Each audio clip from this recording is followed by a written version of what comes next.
हमारी संस्कृति, हमारे संस्कार सदा रहे हमारे साथ। भारत की पुरातन गाथाएं और महान संतों की वाणी। सब्सक्राइब करें तिलक कथाएं। बहुत जल्द ससुराल चली जाऊंगी, अपने दीनानाची के पास। और शादी के बाद तो बेटी माँ बाप के घर मेहमान होती है ना। बेटी, कुदरत के इशारों को समझ। कुदरत भी यही कह रही है कि अपने दिल से दीनानाथ का ख्याल निकाल दे, वरना तेरे सपने टुकड़े टुकड़े होकर हवा में उड़ जाएंगे। पिताजी, अगर मेरा प्यार सच्चा है तो मेरे सपनों के टुकड़े कभी नहीं होंगे। निष्ठा स्वामी के प्रति होती है, मालिक के प्रति होती है।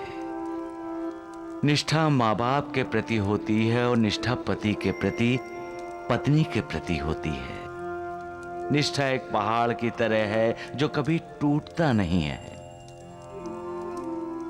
धन्य है वो भक्त जो अपने भगवान के प्रति, अपने मालिक के प्रति निष्ठा रखता है। साईं बाबा, हमारी बेटी पागल है। वो तबदिक से बीमार दीनानाथ से शादी करना चाहती है।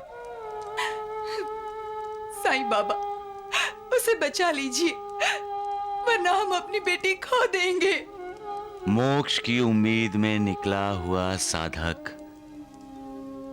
फिर से संसार की भूल भुलैयों में नहीं फंसता है।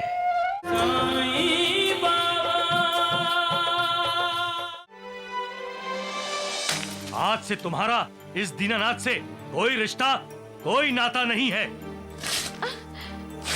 पिताजी!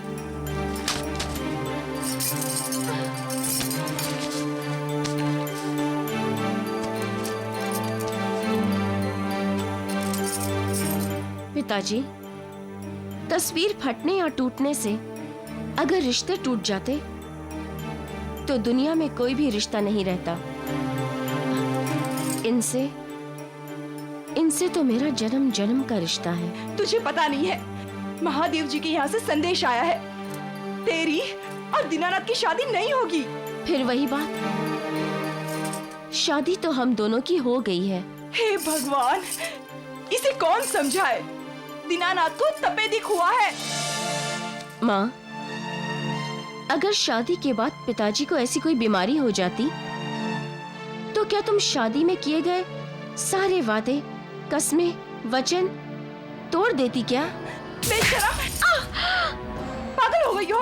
कैसी बातें कर रही हो? हम तेरे माँ बाप हैं, तेरा भला ही चाहते हैं। सुन, तेरी शादी वही होगी जहाँ हम कहेंगे, समझी? मैंने कहा ना, मेरी शादी हो चुकी है और इस वक्त मैं मायके में हूँ। बहुत जल्द ससुराल चली जाऊंगी, अपने दीनानाची के पास। और शादी के बाद तो बेटी माँ बाप के घर मेहमान होती है ना। बेटी, कुदरत के इशारों को समझ। कुदरत भी यही कह रही है कि अपने दिल से दीनानाथ का ख्याल निकाल दे, वरना तेरे सपने टुकड़े टुकड़े होकर हवा में उड़ जाएंगे। पिताजी, अगर मेरा प्यार सच्चा है तो मेरे सपनों के टुकड़े कभी नहीं होंगे, कभी नहीं। मेरी निष्ठा तो दीनानाथ जी के साथ है और हमेशा इन्हीं के साथ रहेगी।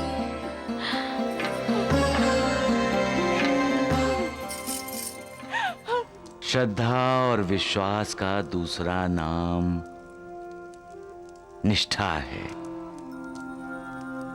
जहां श्रद्धा और विश्वास है वहां भक्ति है, और भक्ति में ही निष्ठा छिपी है।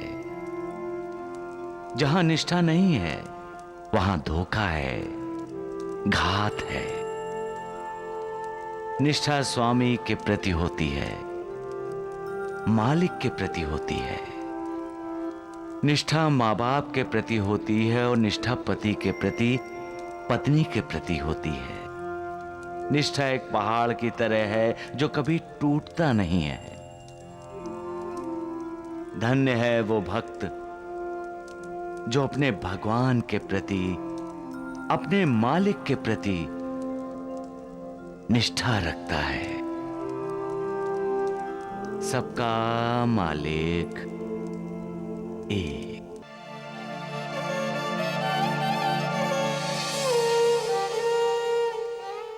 सबको पता चल गया है कि मंजुला की सगाई टूट गई है। किसी को सच्चाई का तो पता है नहीं, इसलिए हर कोई अपनी अपनी सोच से बातें कर रहा है। यहां तक बोला जा रहा है कि मंजुला मनहूस है।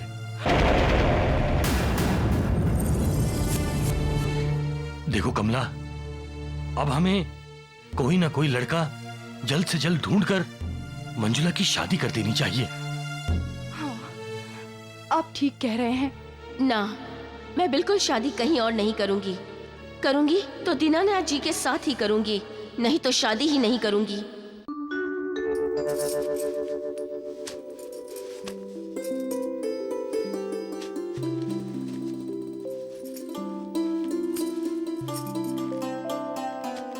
कहाँ चली गई थी तू? लक्ष्मी आई थी तुझे बुलाने, तेरे साथ खेलना वगैरह होगा। जी जी की बच्ची, लक्ष्मी के साथ तेरी खेलने की उम्र नहीं है अभी। तेरे पिताजी पड़ोस के गांव के पाटिल से तेरी शादी की बात कर रहे हैं। माँ, खेलने दो इसे। मंजुला की माँ ससुराल चली जाएगी तो इसे खेलने का मौका कहाँ मिलेगा? हाँ हाँ, जा खेलने जा। तेरे पिताजी ने तुझे बहुत सर पे चढ़ा रखा है। मेरी प्यारी माँ। खुश रह बेटे, खुश रहो बेटी। सदा सुखी रहो बेटी, सदा सुखी रहो।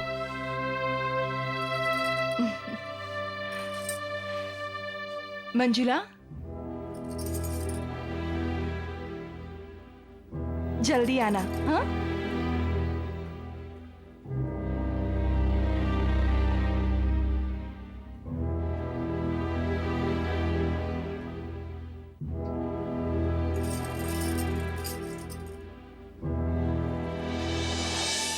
पता नहीं जी, आज कुछ अजीब सी बात लगी। क्या? इससे पहले कभी भी मंजुला ने बाहर जाने के लिए हमसे आशीर्वाद नहीं लिया था। इंसान की जिंदगी में कभी कभी ऐसे पल आते हैं जब उसे खेल में जीत हासिल करने के लिए अपनी जिंदगी को दांव पर लगाना पड़ता है। ऐसे खेल में माँ बाप का आशीर्वाद ना हो तो जीत कैसे होगी?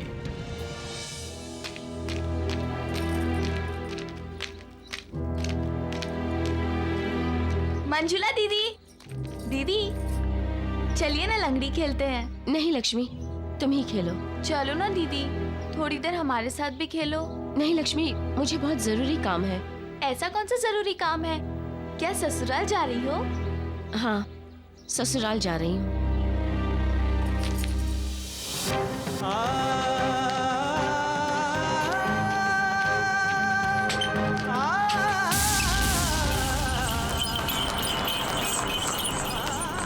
अब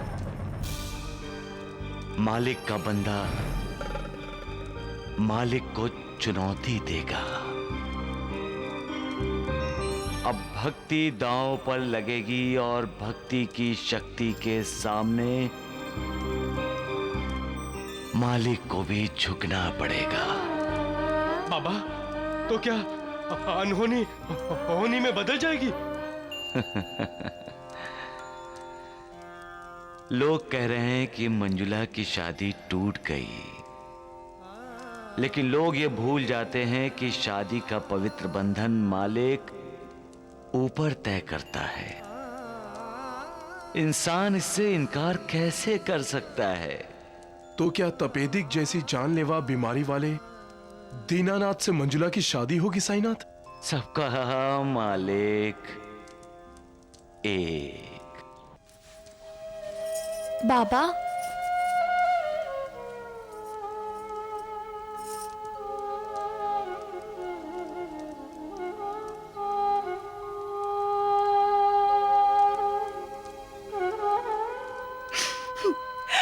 हमारी बेटी घर से भाग गई है साईं बाबा। बाबा, मंजुला दीदी अपने ससुराल गई होगी। साईं बाबा, हमारी बेटी पागल है। वो तबदिक से बीमार दीनानाथ से शादी करना चाहती है। साईं बाबा, उसे बचा लीजिए, वरना हम अपनी बेटी खो देंगे। मोक्ष की उम्मीद में निकला हुआ साधक फिर से संसार की भूल भुलैयों में नहीं फंसता है। वो तो सिर्फ प्रभु के परम धाम की ओर चल पड़ता है। लेकिन मंजुला बेटी घर वापस आने के लिए घर छोड़कर नहीं गई है। मंजुला बेटी एक मकसद से गई है। उसने मन ही मन दीनानाथ को वर लिया है, उसके साथ शादी कर ली है। अब दीनानाथ ही उसका पति है। अपने पति को परमेश्वर मानने वाली मंजुला अपने परमेश्वर की आराधना करने के लिए चली गई है। कौन कौन है? अरे कौन है तू मुलगी? अरे जीती रहे बेटी, जीती रहे। अरे अरे अरे महादेव! हाँ ताई। ये मुलगी कौन है? ये मैं आपकी बहू मंजुला। मंजुला, तू यहाँ किस लिए आई है? मैं अपने पति के घर आई हूँ। लेकिन बेटा, अभी तो तुम्हारी दीनानाथ से शादी भी नहीं हुई है। पिताजी, अग्नि के अगर फेरे नहीं लिए तो क्या हुआ? मैं उन्हें अपना पति स्वीकार कर चुकी हूँ। अरे अरे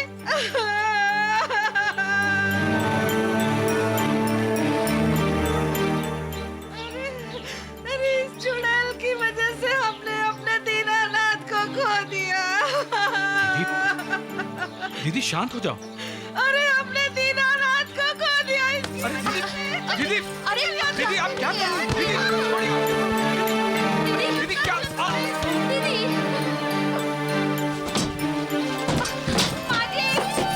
मारिए, रुकिए, मुझे दरवाजा खोलिए।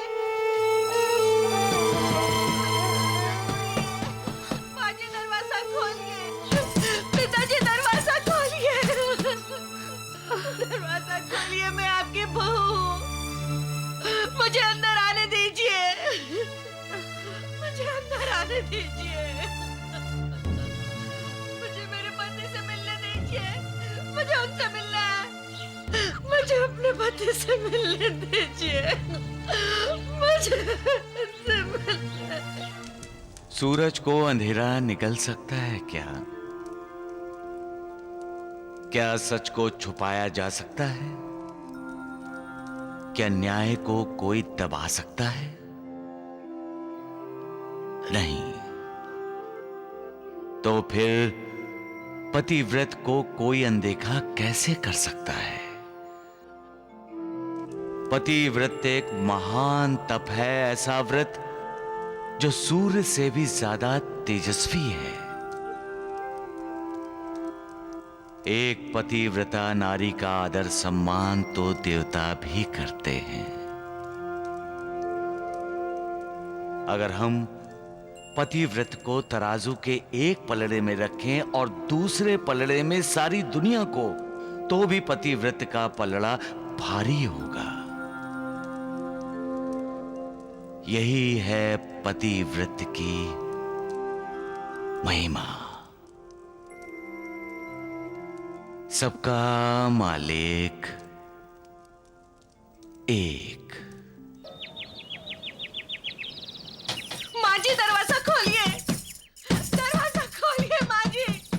पिताजी दरवाजा खोलिए। महादेव, तू खाना खा शांति से। मरने दे इसे, परवाह मत कर। चल तू खाना खा। अपनी बहू को घर में लीजिए पिताजी। हे भगवान, ये लड़की तो एकदम पागल हो गई है। हाँ, अब तू खुद ही सोच महादेव। हाँ, ये दीनानाथ को अपना पति मानती है, न शादी न ब्याह। अब कैसे मान लिया हम इसे अपने घर की बहू? दरवाजा खोलिए। ताई बस हो गया। अरे अरे, ऐसे कैसे हो गया? ठीक से खाना खा। हे राम राम राम, ये लड़की तो शनि की साड़ सती की तरह हम लोगों के पीछे ही पड़ गई है। इसे तो मैं देखती हूँ, ठहर तू। अरे तुम्हारा जान खा।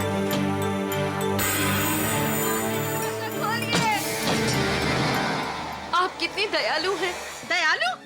अरे मुंह जली करम जली, क्यों हमारे घर के पीछे पड़ी हुई है? अरे जाती क्यों नहीं तू यहाँ से? ताई, ताई क्या हुआ? ताई,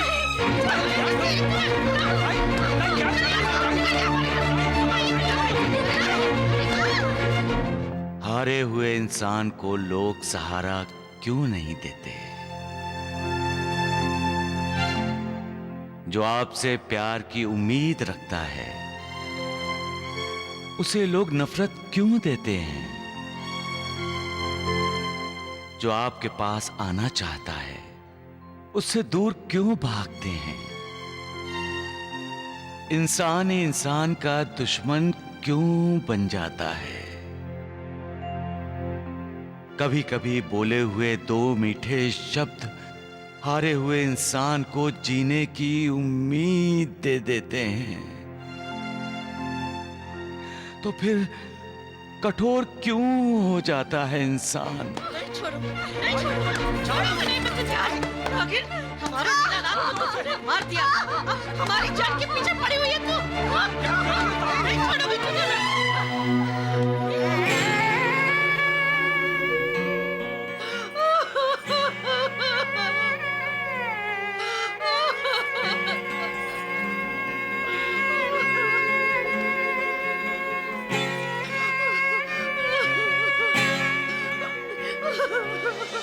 जब मालिक इंसान इंसान में फर्क नहीं करता तो इंसान इंसान में फर्क क्यों करता है?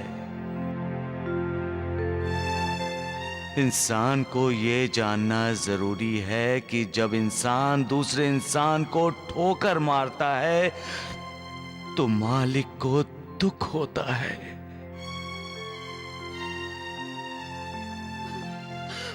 पूर्व जन्म के संस्कारों की वजह से ही इंसान दूसरे इंसान के करीब आता है। सारे संबंध, सारे रिश्ते पिछले जन्मों के कारण ही होते हैं। तो फिर इंसान इंसान के आंसू क्यों नहीं पोंछता है? क्यों उसका दुख दर्द नहीं बांटता? जो इंसान दूसरे इंसान को अपने से कमजोर समझकर उसे दर्द पहुंचाता है, उसे दुख पहुंचाता है, उसे बाद में पछताना पड़ता है। इसलिए संभलो और हो सके तो अपनी गलती सुधार लो। सबका मालिक एक।